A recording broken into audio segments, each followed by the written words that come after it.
What's going on, you all? Welcome back to Renegade Stories. Today, we're going to talk about elementary school, middle school, and high school, how I dealt with peer pressure. Now, obviously, I know a lot of you all, it's coming down to the end of the year. We're going into summertime, so we're going to have a lot of summer stories for you all, of course, that will also help going into the new year coming up of 2022-2023. But first and foremost, thank you all for tuning in to these Renegade stories. These stories are basically my personal life, what I've been through, my experiences having been through elementary school, middle school, and high school here in the United States.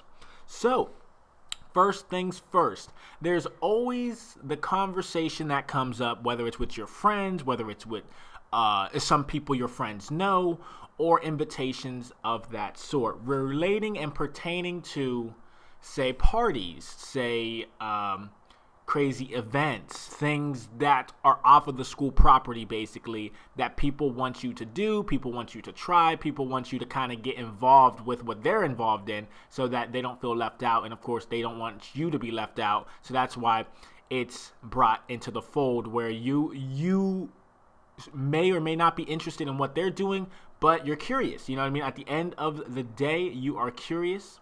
And that's pretty much how that goes there. So, let me give you some examples of myself. So in middle school, I didn't really have a lot of friends pushing me to do certain things because they kind of understood where I was and how I carried myself in school and outside of school. Not really interested in parties personally, not really interested in anything at anybody's house or things like that. I do remember in like the elementary school phase, right?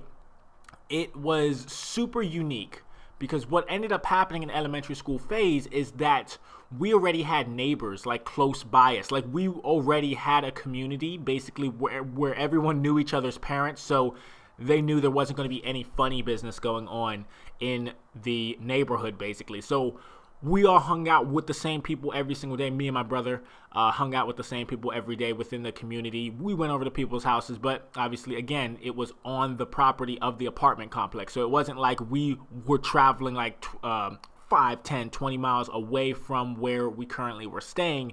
We were just involved with a lot of friends within the community, obviously, and it helped with us. The love of gaming helped us a lot. All right. It helped us a whole lot because we were able to engage with people we may not otherwise have. Because, see, me and my brother played a lot of sports at the time. And when you play a lot of sports, you seem like you aren't really relatable to a lot of the people who don't play sports. But in fact, we were relatable to them because we also enjoyed the love of video games. So that kind of connected both of us into the community. So, in an instance, as we got older within our own community, within our own neighborhood, there were some questions asked, right? And everybody gets these questions. I mean, there are some people who I'm sure have avoided this over the course of their life, but everyone gets the questions of, hey, try this. Hey, I want you to come over to this party. Hey, it would be great if you were here with us, like outside of school. And that's when it becomes a little bit dicey, right? Within my school career, I never really had any issues with anybody. Even my closest friends, they knew where I stood, so they weren't really interested in offering certain things to me, whether it was, lack of a better term, drugs or alcohol or anything like that. Like, I was never offered any of that. Only one time was I offered to smoke like a vape, which was at my first job, actually, out by the dumpster, which was kind of funny. But I said, no, I'm good. You know what I mean? And I'm not interested in that stuff. You know what I mean? I have no interest in alcohol. I have no interest in smoking. And that even remains the same today because it's just one of those things where when you're going through life, right, and you find your thing that you like to do a lot of, and obviously, as we know with gaming, it has pros and cons. You know what I mean? At the end of the day, like any vice, if you want to call it that, or anything that you're doing a lot of and may become addicted to, right? Everything has its pros and cons. But with gaming, it kind of got me out of a lot of the issues that a lot of my friends as well as coworkers may have gotten involved to when they were my age at the time, say middle school, high school, the experimental phases of life, basically. So peer pressure is definitely something that is a huge topic in today's society, especially because it's like you don't want to be excluded from things, but you also don't want the feeling of missing out. And I'm telling you all right now, at the end of the day, I know my audience is majority, most likely a lot of teenagers, right? So from the ages of 13 until like 19, that's my group audience right now. But also I know I do have younger viewers who are 11 and 12 as well. I know that because I played a couple games with them as well through streaming. So what I would say is this, okay? If somebody comes up to you and ask a question like, hey, want to go to this party, blank, blank, blank, blank.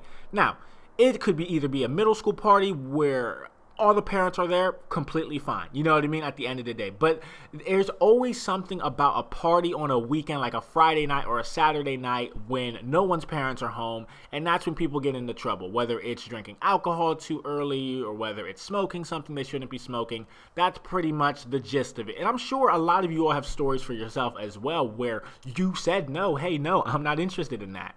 It's just coming down to the aspect of life is, yes, it's about experiences, but there are also experiences that could be the wrong experiences that can get you locked up in jail or even addicted to something that you otherwise wouldn't have been addicted to if your friend hadn't shown you that, or your so-called friend. In my opinion, friends are like this. Friends are people who look out for you, but also don't force you to do things. If you see that someone's forcing you to do something that you know in your heart and in your mind and your soul that you don't want to do, that's not a friend. That's a person who's trying to see what you look like, whether it's intoxicated, whether it's inebriated, like whatever, right?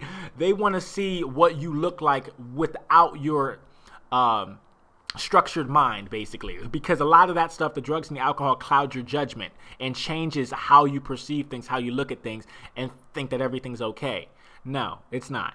So in my personal opinion, if you do get approached by someone like that, which I'm sure everyone has experienced like that, definitely ask questions. You know what I mean? Ask as many questions as you can, because that's the most important thing, to get the understanding of, okay, who's going to be there? Okay, are there going to be any parents? Oh, there's no parents? It's a private party? I don't know about that. You know what I mean?